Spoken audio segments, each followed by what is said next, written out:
అందరికీ మరణాత దేవునికి మహాకృపను బట్టి ఇర్మియా గ్రంథంలోని విషయాలు మనం నేర్చుకుంటున్నాం. దేవునికి మహిమ కలుగును గాక. ఆమేన్. ఇర్మియా గ్రంథము 3వ అధ్యాయము 25వ వచనాన్ని ధ్యానించుకుందారి. సిగ్గునొందిన వారమే సాగిలి పడదము రండి, కనబడకుండా అవమానము మనల్ని మరుగు చేయునుగాక. మన దేవుడైన యెహోవా మాట వినక మనమును మన పితరులను మన బాల్యము నుండి నేటి వరకు మన దేవుడైన యెహోవాకు విరోధముగా పాపము చేసిన వారము. ప్రార్థన చేసుకుందారు. సర్వకృపానిధి దయగలిగిన తండ్రి, వందనాలు, స్తుతులు, స్తోత్రములు, ప్రణతులు చెల్లించుకొనుచున్నాం.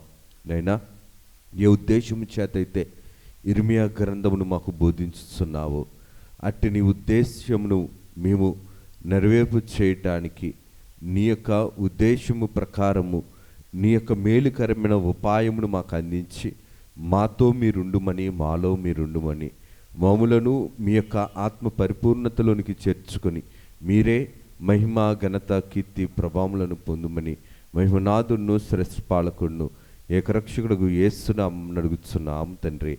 ఆమేన్. త్రిత్వదేవుని దీవెనాశీర్వాదములు, శుభములు, మేలులు, ఉపకారాలు, ప్రభు తలంపులు, తలాంతులు మెండుగా నిండుగా నిగ్రహింపచేసి ప్రభువు మహిమ పొందును గాక. ఆమేన్.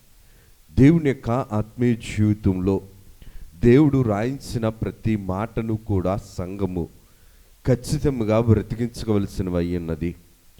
సంఘానితో దేవుడు మాట్లాడుతున్న మాట, మొదటి సంఘము ఏదేని తోటలో ఆదాము అవ్వలైతే గనక దేవుడు ఏర్పాటును బట్టి అబ్రహాములో నుంచి దేవుడు ఇశ్రాయేలు జనాంగమును పాత నిబంధన సంఘముగా దేవుడు ఏర్పాటు చేసుకున్నాడు. ఈ పాత నిబంధన సంఘమునకు దేవుడి యొక్క సింహాసనం వంటి స్థానము కలిగిన స్థలము ఈ యొక్క యెరూషలేము పట్టణము. వీరిలో పాపము ఎక్కువ అవుటను బట్టి, పాపాశక్తులుగా బ్రతుకుటను బట్టి దేవుడిచ్చిన వాగ్దానమును, దేవుడిచ్చిన దేవాలయమును, దేవుని యొక్క ధర్మశాస్త్రమును విడిచి వీరిష్టానుసారంగా బ్రతుకుతున్న కాలము. వీరి ఇష్టమును నష్టపరుచుకోకుండా దేవుని దృష్టిలో అయిష్టులుగా బ్రతుకుతున్న జనము ఈ యొక్క ఇశ్రాయేలీయులు. మన పిల్లలు మన ఎదుట పాపము చేసి పాడైపోతూ ఉంటే మనము మనశ్శాంతిగా ఉండలేము. పిల్లల యొక్క బాగుని గురించి మనం చెబుతాం. పిల్లలు బాగుండాలని వారికి బుద్ధిని చెబుతాం, అవకాశాలను ఇస్తాం. ఈ యొక్క ఇర్మియా గారి ద్వారా దేవుడు ఇశ్రాయేలుతో మాట్లాడుతుండేటప్పుడు ఇశ్రాయేలీయుల యొక్క యూదాదేశమును, ఇశ్రాయేలు ప్రజలు ఎలాగ ఉన్నారనిసనంటే సిగ్గుమాలిన వారిగా, సిగ్గునొందిన వారిగా ఉన్నారు. దేవుని యొక్క దృష్టిలో పితరుల కంటే వీరు బాల్యము నుంచి మరి ఇంకా అధికమైన పాపము చేసిన వారిగా ఉన్నారు. ఎందుకు ఈ మాటను నేను జ్ఞాపకం చేస్తున్నాననిసనంటే వీరి యొక్క దుష్ట హృదయము మూర్ఖతను బట్టి, అనగా వీరు హృదయమేమో దుష్టమైనది, ఆ దుష్ట హృదయాన్ని బట్టి వీరిలో ఉన్నది ఏంటనిసనంటే మూర్ఖము. 17వ వచనంలో మనకి కనబడుతుంది. మధ్యలో నుంచి చూస్తే గనక తమ దుష్ట మనసులో పుట్టు మూర్ఖతను చెప్పునా. మూర్ఖత అనగా దేవుడు ఎన్నిసార్లు తన పనిని దేవునికి నచ్చినట్లుగా చేయమని సంఘమునకు, సంఘ విశ్వాసులకు చెప్పినా సరే సంఘము చెవిన పెట్టక, మనసును గ్రహింపక వారి ఇష్టానుసారంగా వారు బ్రతుకుటయే మూర్ఖత్వము. సమూయేలు గ్రంథంలో మనం చాలాసార్లు చదువుకున్నాం. మూర్ఖత అగుపరచుట మాయా విగ్రహమును పూజించుటతో సమానము. దేవుని మాటను వినకుండా మన ఇష్ట ప్రకారము చేసిన పని ఎటువంటిది అనిసరంటే దేవుని దృష్టిలో అది మాయా విగ్రహమును పూజించుటతో సమానము. వీరు కూడా ఆనాటి కాలంలో మనసున పుట్టిన దుష్టత్వమును బట్టి మూర్ఖత్వములోనికి నడిచారు. కాబట్టి దేవుని మార్గములో, దేవుని మాటలో నడవలేకపోయారు.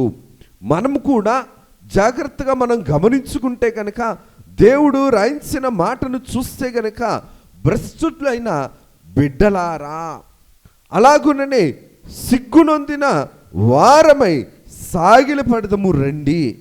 ఎందుకు ఈ మాటను నేను జ్ఞాపకం చేస్తున్నా అంటే, నిలువెల్లా దేవుని యొక్క శరీరము పాప ఫలితముతో గాయమైనదని మనము సిలువ వేయబడిన యేసుని గురించి ధ్యానిస్తుండేటప్పుడు ఎన్నోసార్లు నేర్చుకున్నాం. అలాగుననే ఇశ్రాయేలీయులు, యూదాదేశపు వారు, యాకోబు వంశస్థులు, దేవుడు ఏర్పాటు చేసుకున్న ఈ ప్రజలు దేవుని యొక్క తలంపును బట్టి, దేవుని యొక్క చిత్తమును బట్టి మనం చూడగలిగితే గనక వీరు నిలువెల్లా కూడా పాపముతో అతకబడిన వారు, పాపమును ఆధారము చేసుకొని బ్రతుకుతున్నవారు. పాపము పరిపక్వమైనప్పుడు ఎలాగైతే శరీర మరణాన్ని తీసుకొని వస్తుందో, పాపము ప్రవేశించినప్పుడు ఆత్మీయ జీవితంలో కూడా ఆత్మీయ అంధకారాన్ని ప్రవేశపెడుతుంది. అందుకనే దేవుని యొక్క వాక్య క్రమము ప్రకారము మనం చూడగలిగితే కనుక తరతరములు కూడా యెహోవాకు విరోధమైన పాపము ఏంటనిసనంటే దేవుని మాటను వినకపోవటము. దేవుని మాటను మనము వినకపోయినా, మన బిడ్డలు వినకపోయినా, మన బిడ్డల బిడ్డలు తరతరాలు దేవుడు వినిపిస్తున్నప్పటికీ కూడా దేవుని మాటను వినకపోవటము దేవుని దృష్టిలో ఆజ్ఞాతిక్రమము చేయటమే. మేలైనది చేయనెరిగియు అలాగూ చేయకుండుట పాపమని దేవుని వాక్యము ఆనాడు ఎలాగైతే చెప్పిందో, ఈ యొక్క ఇర్మియా కాలంలో ఎలాగైతే చెప్పిందో, సంఘకాలంలో మనకు ఎలాగైతే చెప్పబడుతుందో, కృపాకాలము ఉన్నంత వరకు కూడా, దేవుని కృపా కనికరములు సంఘములో ఉన్నంత వరకు కూడా, పరిశుద్ధాత్మ తండ్రి గారు సంఘముతో సహవాసము చేస్తున్నంత కాలము కూడా, కుమారుడైన యేసుక్రీస్తు ప్రభు సంఘమునకు అవకాశము ఇస్తున్నంత కాలము కూడా దేవుడు మనకి అవకాశాలు ఇస్తున్నవాడు. కాబట్టి దేవుని యొక్క మాటను వినవలసిన మనము దేవుని ప్రేమను వినకపోయినట్లయితే కనుక, దేవుని మాటను వినకపోయినట్లయితే కనుక దేవుని ప్రేమను, దేవుని మాటను దుర్వినియోగము చేసుకున్న వారం అవుతాం. వీరు దుర్వినియోగము చేసుకుంటున్నారు కాబట్టే మరొకసారి వీరు దేవుని మందిరంలో ఉండాలని, దేవుని యొక్క ఉగ్రత మందిరంలోకి వచ్చిన వారి మీద ఉండదని దేవుడు తలంచాడు. కాబట్టే దేవుడు వీరితో అంటున్న మాట ఏంటనిస్తానంటే, నా ఎద్దుకు రండి, నీవు ఈ యొక్క జన్మ దగ్గరకు వెళ్ళి, ఈ ప్రజల దగ్గరకు వెళ్ళి, దేవుని యొక్క కార్యక్రమమును బట్టి, దేవుని యొక్క స్థితిని బట్టి నీవేం చేయగలగాలనిస్తానంటే వారికి మాటను నువ్వు వినిపించు. దేవుడు వినిపించిన మాటను వినిపిస్తామన్నప్పుడు ఇర్మియా గారు ఖచ్చితంగా వినిపించాడు. అంతేగాని సమాధానము లేని సమయమున సమాధానం అని చెప్పే అబద్ధపు బోధకుడు కాదు. కాబట్టే ఇర్మియా గారు ఖచ్చితంగా పాపమును ధిక్కరిస్తున్నాడు. పాపమును ప్రేమించనివ్వటం లేదు, పాపంలో ఉండనివ్వటం లేదు, పాప ఫలితంలో నశించిపోవటానికి ఇష్టపడట్లేదు. కాబట్టే దేవుని యొక్క ఆత్మ ఇర్మియా గారిలో ఉన్నది. కాబట్టే దేవుని ఆత్మని బట్టి, పరిశుద్ధాత్మ తండ్రి గారి యొక్క ప్రేరేపణను బట్టి, స్థానాన్ని బట్టి, శక్తిని బట్టి ఆ పతనమైపోతున్న ప్రజల కొరకు కన్నీటి ప్రార్థనలు చేయటానికి దేవుడు ఎంచుకున్న ప్రవక్తగా మనం చెప్పుకుంటున్నాము. దేవుడు ఆ ప్రవక్త ద్వారే దేవుని మాటను దేవుడు వినిపిస్తున్నాడు దైవజనాంగమునకు.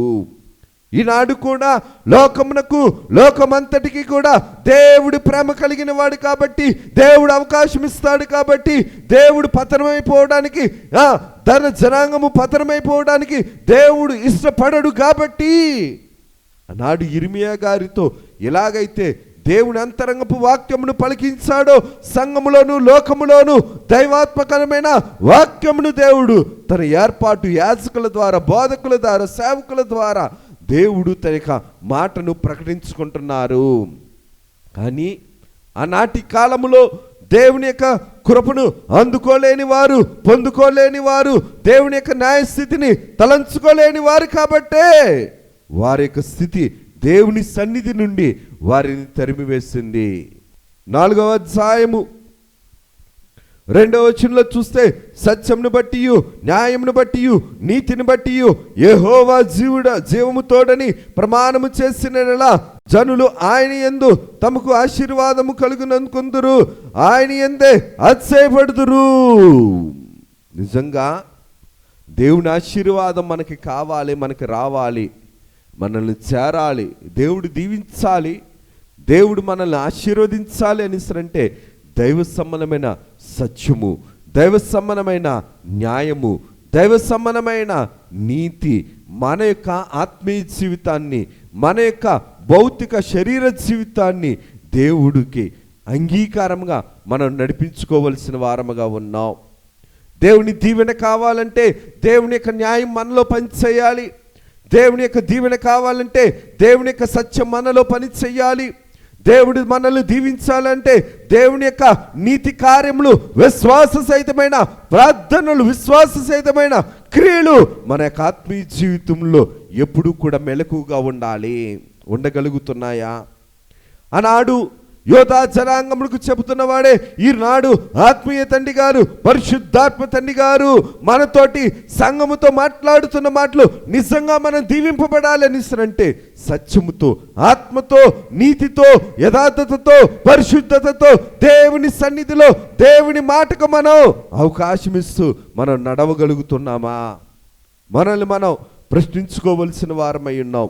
ఇందుకు ఈ మాటను నేను జ్ఞాపకం చేస్తున్నంటే వీరిలో సత్యము లేదు, నీతి లేదు, యథార్థత లేదు, పరిశుద్ధతను సంపాదించుకోవాలనే ఆశ లేదు. కాబట్టే వీరి జీవితం పతనము వైపు వెళ్ళిపోతుంది. పరిశుద్ధతను కోరుకోలేని బ్రతుకు, న్యాయమును సంపాదించుకోలేని జీవితం, అన్యాయమును ఆశించే ఆశ కలిగిన, ఆసక్తి కలిగిన, అంతస్తు కలిగిన మనుషులు ఉన్నంత కాలము కూడా ఆత్మీయ జీవితం ఎప్పుడు కూడా అంధకారంగానే కనబడుతుంది, కానీ వెలుగుగా కనబడదు. దేవుని కార్యము చీకటిగా కనబడుతుంది, దేవుడు కూడా చీకటిగానే కలగబడతాడు. కారణం ఏంటనిస్తే లోకము వెలుగుతో వేషం ధరించుకుంది. గురుగులు, గోధుమలు రెండు కూడా పెరిగాయి, కానీ కొంతకాలము అవి కూడా పెరిగినాయి. కానీ కొంతకాలం వచ్చేటప్పటికి దేవుడు ఆ రెండింటినీ కూడా తగిన కాలమందు వేరు చేశాడు.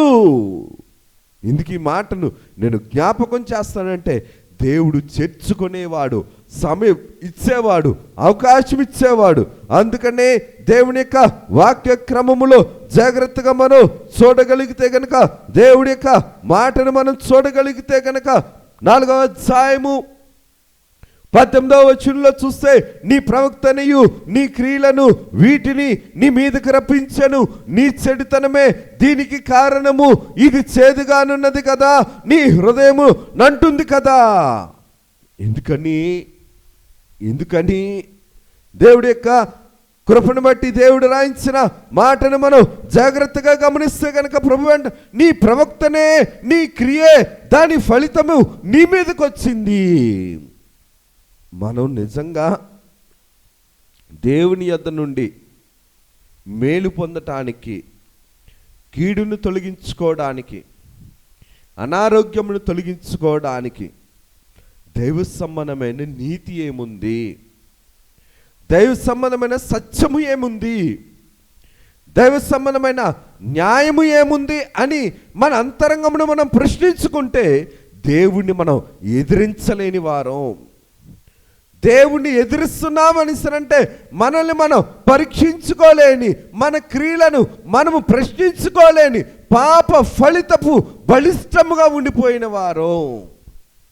అందుకనే దేవుడు ఆనాడు యూదా జనాంగముతో ఇర్మియా గారితో చెబుతున్న మాట ఏంటనిస్తానంటే, నువ్వు వారితో చెప్పు, నీ ప్రవక్తనయు నీ క్రియలు వీటిని నీ మీదకి రప్పించెను, నీ చెడుతనమే దీనికి కారణము, ఇది చేదుగా ఉన్నది కదా, నీ హృదయము నంటుంది కదా.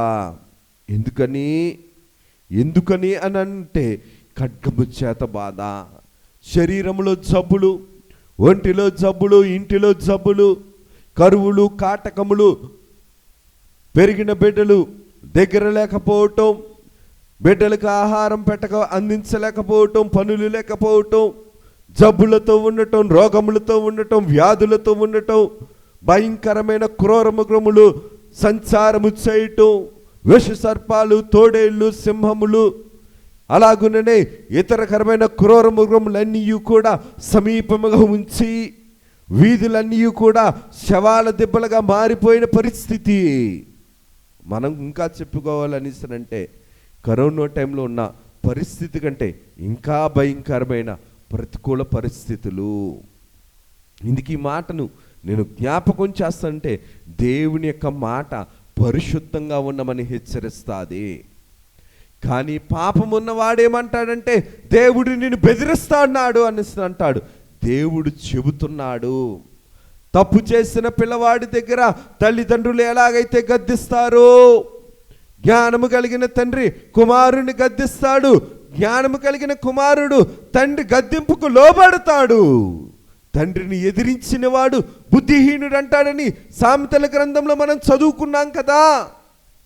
అందుకని దేవుడు రాయించిన మాటను జాగ్రత్తగా గమనిస్తే గనక అందరూ ఉన్నా సరే, అన్నీ ఉన్నా సరే, శరీరంలో సౌఖ్యము లేదు, ఇంటిలో సౌఖ్యము లేదు, శరీరంలో ఆరోగ్యము లేదు, మనసుకు నెమ్మది లేదు, ఆత్మీయ జీవితం అంధకారముగా ఉండిపోతుంది.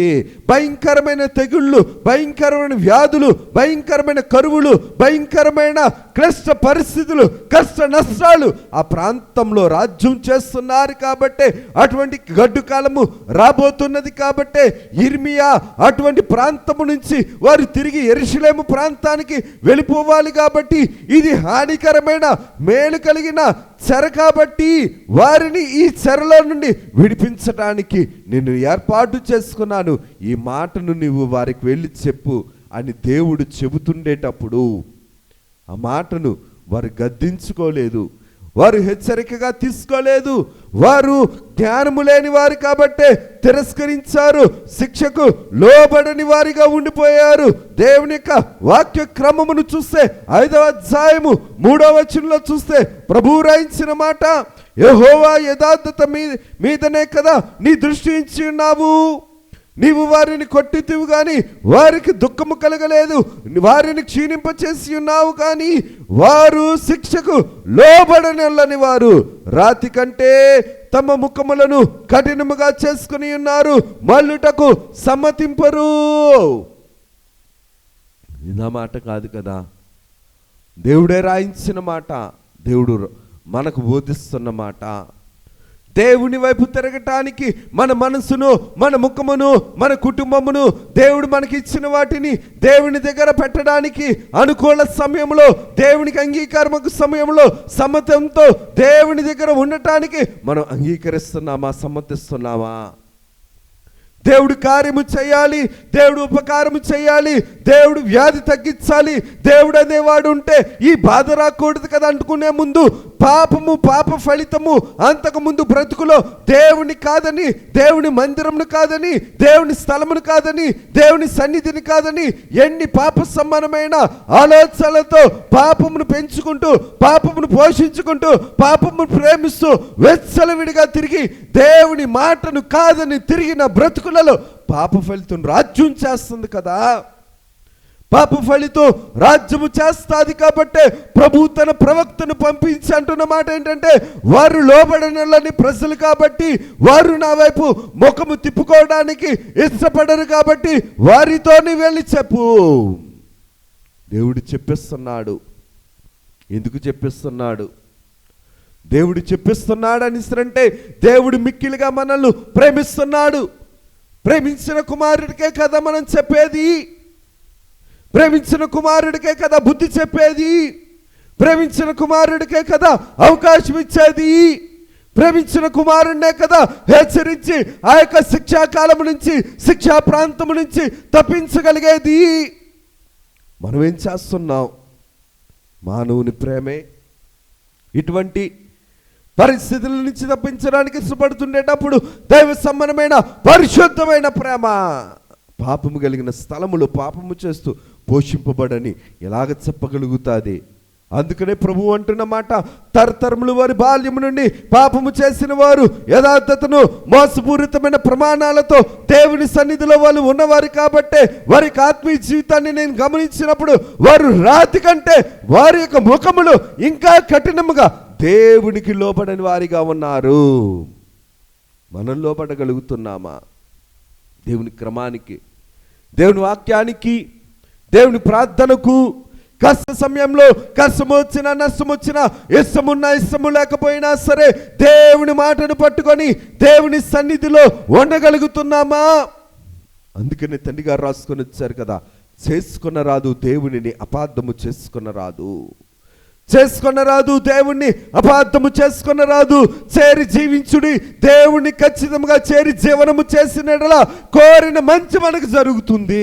లోకములో ఉండి దేవుని దగ్గరికి రాకుండా దేవుడు మంచి చేయడు. యాకోబు పత్రికలో ప్రభు అంటున్న మాట, మీరు నా యొద్దకు రండి, నేను మీ యొద్దకు వస్తాను. దేవుని యొద్దకు రావు, కానీ దేవుడు మన దగ్గరికి వచ్చి అన్ని చెయ్యాలి. ఎంత దౌర్భాగ్యపు భ్రష్టత్వపు భక్తో మనం గ్రహించుకోవలసిన వారమై ఉన్నాం. ఇందుకు ఈ మాటను నేను జ్ఞాపకం చేస్తానంటే, ప్రభు రాయించిన మాట, యెహోవా జీవము తోడు అను మాట పలికిన వారు మోసమునికై ప్రమాణము చేస్తూ ఉన్నవారు.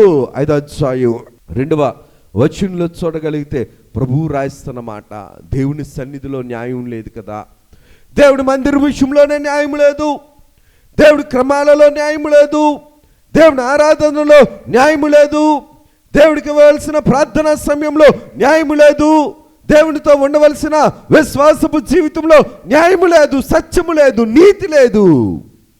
నీతి మాలిన ప్రజలు, అన్యాయపు ప్రజలు, అబద్ధమును ఆధారము చేసుకొని అంధకారంలో బ్రతుకుతున్న ప్రజల దగ్గరకు వెళ్ళి ఇర్మియా గారు చెబుతున్నారు ఈ మాటలు.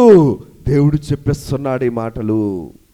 ఈనాటి కాలములో కూడా దేవుడు మనతో మాట్లాడడానికి ఇష్టపడుతున్నవాడు. మనల్ని దేవుని యొక్క చెంతను చేరుకోవడానికి, దేవుడు తన ఎదుకు చేర్చుకోవడానికి ప్రభు మనల్ని తన ఎదుకు నడిపించుకుంటున్నాడు. ఇర్మియా గ్రంథము 5వ అధ్యాయంలో మనం చూడగలిగితే కనుక ప్రభు రాయించిన మాట ఏంటంటే, జాగ్రత్తగా చూడగలిగితే 12వ వచనంలో, వారు పలుకువాడు యెహోవా కాడనియు, ఆయన లేడనియు, కీడు మనకు రాదనియు, ఖడ్గమునైనను కరువైనను చూడదనియు, ప్రవక్తలు గాలి మాటలు పలుకుదురనియు, ఆజ్ఞలు ఇచ్చువాడు వారిలో లేడనియు, తాము చెప్పినట్లు తమకు కలుగుతున్నదని చెప్పుకొందురు. దేవుడే రాయించిన మాట, దేవుడు నడిపిస్తున్న మాట, దేవుడు వినిపిస్తున్న మాట. లోకంలో ఉన్నవాడు లోకాన్ని పొందుకొని బాధ రాదనుకుంటాడు. అందుకనే ప్రభు అన్నమాట, ఒకడు లోకమునంతా సంపాదించుకొని అన్యాయముగాను ఆకస్మికంగాను చనిపోతే వాడిని రక్షించేది ఎవరు? పరమదేవుడే పక్షమై ఉండగా భక్షించువాడు రాదు. కానీ భక్షించే పాపాన్నే, శిక్షించే పాప ఫలితాన్నే ఆశ్రయం చేసుకొని బ్రతుకుతూ ఉంటే ఎవరు రక్షిస్తారు? సింహము నోటిలో చేయి పెట్టి దేవుడున్నాడు కదా అని అనుకుంటే, గాలిలో దీపము పెట్టి దేవుడు కాపాలని అనుకుంటే ఎంత మూర్ఖత్వమో. పాపము చేస్తూ ఉండో దేవుడు కాపాడాలని అంటే అంతే మూర్ఖత్వము. పాపమును ఆశ్రయము చేసుకొని కీడు రారనుకోవడం, పాపమును ఆధారము చేసుకొని మేలుగా ఉంటుందని అనుకోవడం దేవుని దృష్టిలో అది అంతము లేని అపరాధి ఫలము. ఇందుకు ఈ మాటలు నేను జ్ఞాపకం చేస్తానంటే, ప్రభువు రాయించిన మాట, పలుకువాడు యెహోవా లేడనియు, దేవుడు లేడు, కీడు రాదు, కరువైన ఖడ్గమైన రాదు, తరతరాలు నేను సంపాదించాను, పిల్లలు కూర్చొని తినచ్చు, పిల్లలు కూడా కరువు రాదు, నా కళ్ళతో నేను కీడు చూడను, నా పిల్లలు మేలుగానే ఉంటారు, నా కుటుంబం సౌఖ్యంగానే ఉంటుందని మోసము చేస్తూ అసూయతో దేవుని యొక్క దృష్టిలో, దేవుని యొక్క మందిరంలో కూడా కపటముగా మోసముగా ప్రమాణాలు చేస్తూ బ్రతుకుతున్నవారు ఆనాటి కాలంలో ఉన్నారు. మన ఆత్మీయ జీవితంలో మనము ఎలాగ బ్రతుకుతున్నాం? మనల్ని మనం ప్రశ్నించుకుంటే గనక దేవుడే దానికి మన అంతరంగంతో మనతోటి మాట్లాడుతాడు. సౌఖ్యము, లోకమంతటిని సంపాదించుకొని సౌఖ్యముగా చూసుకుంటూ సౌఖ్యముగా ఉంటూ సౌఖ్య సంబంధమైన స్థితిని మనము ఆధారము చేసుకుంటూ ఉంటుంటే ప్రభువు అంటున్న మాట ఏంటనిస్తారంటే, నేను వారు ఈ మాటలు పలికినప్పుడు నా వాక్యము వారికి కాలినట్లు నా నోట వాటిని అగ్నిగాను ఈ జనమును కట్టెగాను నేను చేసేదను. కట్టె ఏం చేస్తుంది? కట్టె రూపం కోల్పోతుంది, బొగ్గుగా మార్చబడుతుంది, బూడిదగా మార్చబడుతుంది. దేవుని మాట దేవుడు దహించు అగ్ని వంటి వాడు, పాపమును ప్రేమిస్తూ పోషించేవాడు కాదు. పాపలోకములో ఉండాలని చెప్పేవాడు, లోకములో బ్రతికే మరి చెప్పేవాడు దేవుడు కాదు. ప్రభు మాట ఉద్దేశం ఏంటంటే, నేనుండు స్థలములో మీరు ఉండులాగునా. ఇది ప్రభు తలంపు, ప్రభు చిత్తము, ప్రభు ఉద్దేశము, ప్రభు యొక్క ఉపకారం ఇది.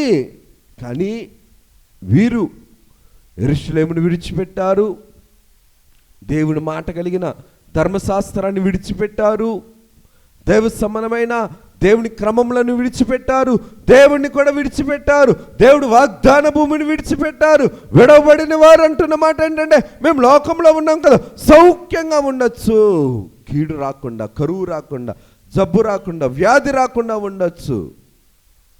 డబ్బున్నవాడు అనుకుంటాడు, డబ్బున్నవాడు ఆరోగ్యము విలువ తెలియలేని వాడు అనుకుంటాడు, డబ్బు ఉంది కదా ఏమన్నా బాగు చేయొచ్చు కదా, ఏ జబ్బు వచ్చినా సరే బాగు చేయించే వైద్యం ఉంది కదా అని అనుకుంటాడు. కానీ రోగముకు పేరు లేని రోగములు ఎన్నో ఉన్నాయి దేశంలో, ప్రపంచంలో. ఒక తెగులు వచ్చిందంటే వైద్యులు కూడా ఏమీ చేయలేకపోయారు. మన కాలంలో చూడగలిగితే గనక కరోనా కాలం అయి ఉండొచ్చు. ఇందుకు ఈ మాటను నేను జ్ఞాపకం చేస్తున్నానంటే, పాపము రోగాలను తీసుకొని వచ్చింది, పాపము తెగుళ్లను తీసుకొని వచ్చింది, సృష్టిలో చెట్లు పుట్టలకు నీటికి అన్నింటికి కీడుని తీసుకొని వచ్చింది. ఉదాహరణ మనం నేర్చుకుంటే, ఒక మనిషి డబ్బు స్వార్థము సంపాదించాలని, అధిక దిగుబడి రావాలని చెప్పి భూమిలో ఉన్న సారాన్ని కాకుండా కృత్రిమమైన మందులను వేసి కూరగాయలు పెంచి అది మనుషులకు హాని చేయటం లేదా? అది మనుషులకు కీడు చేసేది కాదా? మనం తింటున్న ఫెర్టిలైజర్ ఫుడ్, పెస్టిసైడ్స్ ఫుడ్ జాగ్రత్తగా మనం చూడగలిగితే గనక అది మనకి కీడు చేస్తుంది. మెడిసిన్స్లో మనం చూస్తే ఏ మెడిసిన్ వేసుకున్నా సరే సైడ్ ఎఫెక్ట్స్ ఇస్తున్నాయి మనకి. మనిషి యొక్క జ్ఞానము స్వార్థముతో పాపాన్ని కూడబెట్టుకుంటూ పాప ఫలితంతో సంపాదించుకోవాలని ఆశపడుతున్నారు. ఇది ఉంటే మనం సౌఖ్యంగా ఉండొచ్చు అని అనుకుంటారు. కానీ దేవుని కృప మాత్రమే మనల్ని బ్రతికిస్తుంది. దేవుని కృప లేకపోతే, దైవ సంబంధమైన కనికరము లేకపోతే మనుషుల కృప ఏం చేయలేదు. మనిషి తన ప్రాణాన్ని తానే కాపాడుకోలేడు కదా, మనిషి తన శరీరాన్ని తనే సరిచేసుకోలేడు కదా, మనిషి తన శరీరానికి కావలసిన ఆహారాన్ని తనే సంపాదించుకోలేడు కదా.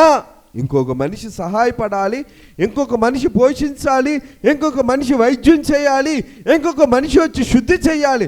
శరీరం ఏమైనా పాడైపోతే గనక ఏముంది? శరీరానికి బలహీనత ఉంది. మనసులో గర్వం ఉండేటప్పుడు, మనసులో అబద్ధసరమైన స్థితి ఉండేటప్పుడు, అబద్ధాన్ని ప్రేమిస్తుండేటప్పుడు మనిషి తన్ను తాను మోసపరుచుకుంటాడు, మోసపోతాడు. అదే ప్రభు చెబుతున్న మాట. వారి యొక్క ఆత్మీయ జీవితం ఎలాగ ఉన్నదంటే అంధకారమైన దుష్టత్వముతో ముడిపడి ఉన్నది. ఎందుకు ఈ మాటను నేను జ్ఞాపకం చేస్తానంటే, పాపమును ఆశ్రయించి లెక్క చేయని వారు వీరు. పాపమును ఆశ్రయించి దేవుని క్రమమును లెక్క చేయని వారు వీరు. మనం కూడా మనకు లాభం అనిపిస్తేనే దేవుడి దగ్గరికి వస్తాం. మనకు క్షేమం లేదు, మనకు భారంగా ఉంది అని అనుకుంటే దేవుని దగ్గరికి రాం. దేవుడేమో అన్నీ కూడా మనకి చేసేవాడు, అన్నీ చేయాలని దేవుని దగ్గరికి మనం రాకపోయినా సరే దేవుడు మనకు అన్నీ చేసేయాలి. లోకంలో మనం ఇష్టపడుతూ పాపాన్ని ప్రేమించేదైనా సరే, పాపాన్ని మనం ఉంచుకుంటున్నదైనా సరే, దేవుడు మనల్ని ఉపకారంలోనే నడిపించాలి, అపకారాలతో నడిపించకూడదు. ఇది ఎంతటి భయంకరమైన దుష్ట స్వభావం ఆనాటి కాలంలోనే ఉంది, ఈనాటి కాలంలో కూడా మనం గమనించుకోగలిగితే ఇటువంటి బ్రతుకులు మనకి స్థితిలో ఉంటాయి. అందుకనే ప్రభువు రాయించిన మాటను జాగ్రత్తగా గమనిస్తే 25లో ప్రభువు రాయించిన మాట, మీ దోషములు వాటి క్రమమును తప్పించును, మీకు మేలు కలుగుకుండుటకై మీ పాపములే కారణము. దేవుడు తప్పు చెప్తాడా, ఒప్పు చెప్తాడా? దేవుడు సరిచేసేవాడా, సరిచెయ్యనివాడా? ఇంత శ్రమ వచ్చినా, ఎంత బాధ వచ్చినా, ఎంత కష్టం వచ్చినా, ఏ పాప ఫలితం వచ్చినా సరే దానికి ఏంటంటే కారణము మీ దోషములు. దేవుడు ఎవరిని కూడా తృణీకరించేవాడు కాదు, త్రోసివేసేవాడు కాదు. మీకు మేలు కలుగుకుండుటకై మీ పాపములే కారణము. ప్రభు చెప్తున్న మాట. అందుకనే ప్రభు రాయించిన మాటను జాగ్రత్తగా గమనిస్తే మీ దోషములు వాటి క్రమమును తప్పించును. ఏ క్రమము? ఇదివరకు ఎండాకాలం ఎండాకాలంగా ఉండేది, వర్షాకాలం వర్షాకాలంగా ఉండేది. ఇప్పుడు మనం శీతాకాలంలో అక్టోబర్ నెలలో ఉంటున్నాం, చలికి సమీపంగా ఉండవలసిన వారం. కానీ పల్లెటూరుల్లో కూడా టెంపరేచర్ ఇంచుమించు మోర్ దెన్ 35-36 డిగ్రీస్ ఉంటుంది. అప్రాక్సిమేట్లీ 40 డిగ్రీస్ వరకు ఉంటుంది. ఏసీకి అలవాటు పడిపోతున్న శరీరాలు ఫారిన్ కంట్రీస్లో, అరబ్ కంట్రీస్లో చూస్తే మోర్ దెన్ 50 టెంపరేచర్. ఎక్కడుంది? పాపము జరగని స్థలం ఏది? పాపానికి స్థానం ఇవ్వని స్థలం ఏది? గృహం ఏది?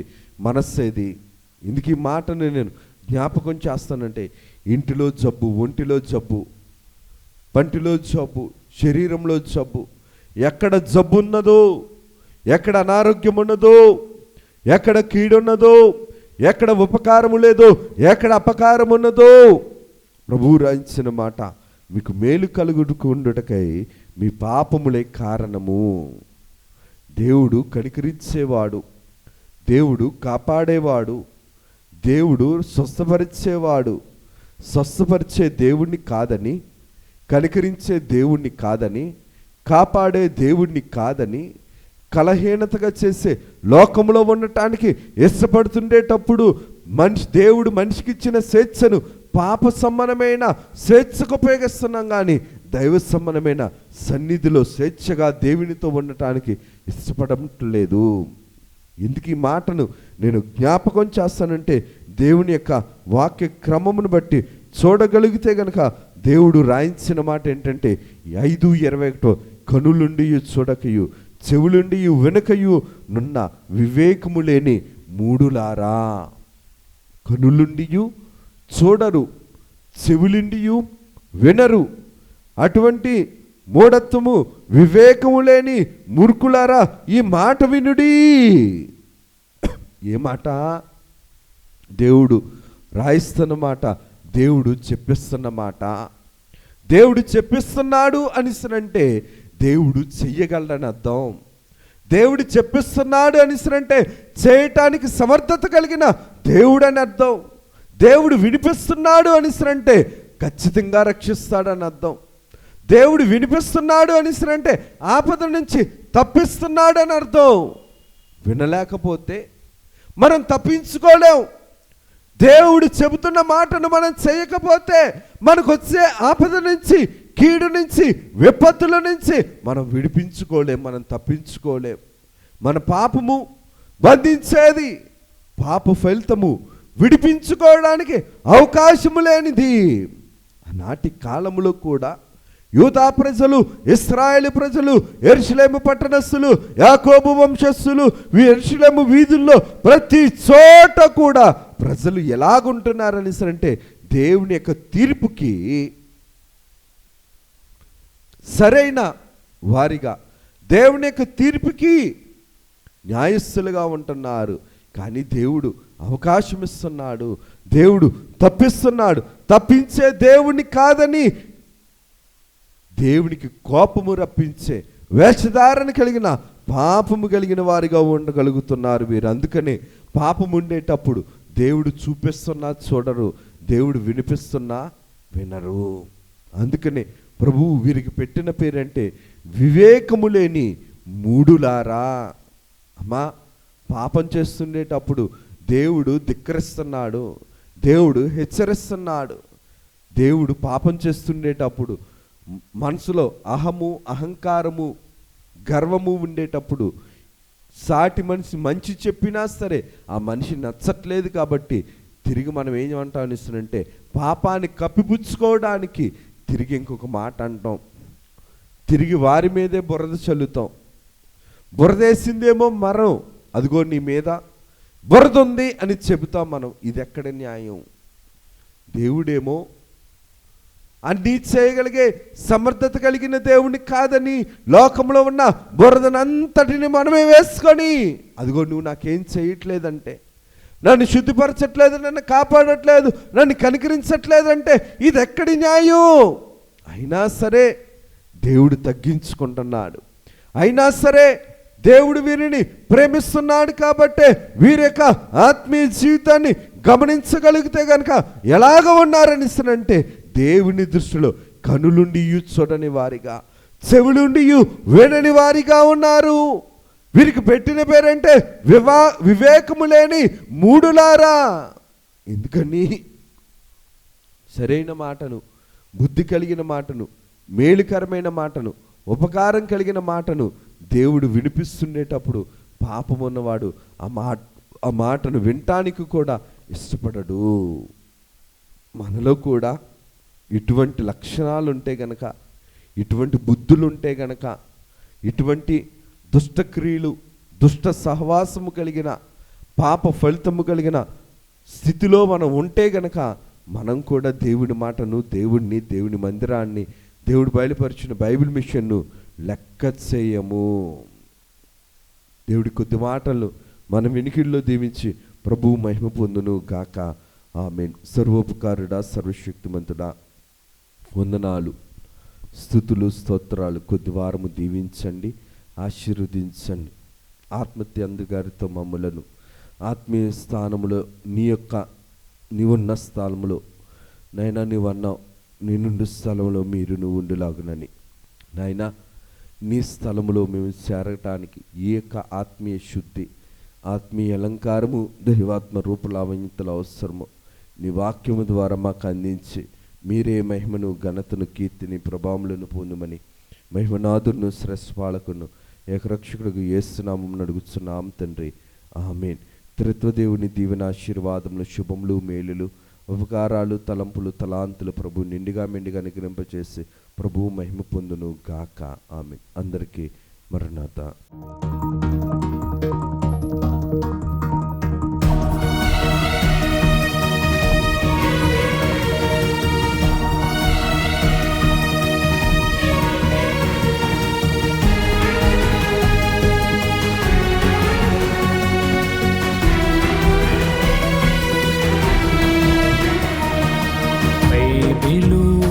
ప్రకటన,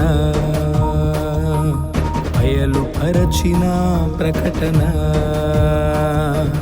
యేసయ్య ప్రకటన, దాసయ్య ప్రకటన, పరలోక ప్రకటన, పరిశుద్ధ ప్రకటన, యేసయ్య ప్రకటన, దాసయ్య ప్రకటన, పరలోక ప్రకటన, పరిశుద్ధ ప్రకటన.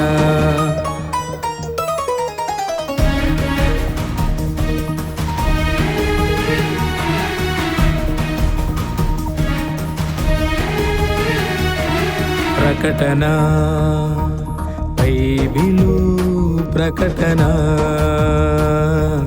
బయలుపరచిన ప్రకటన,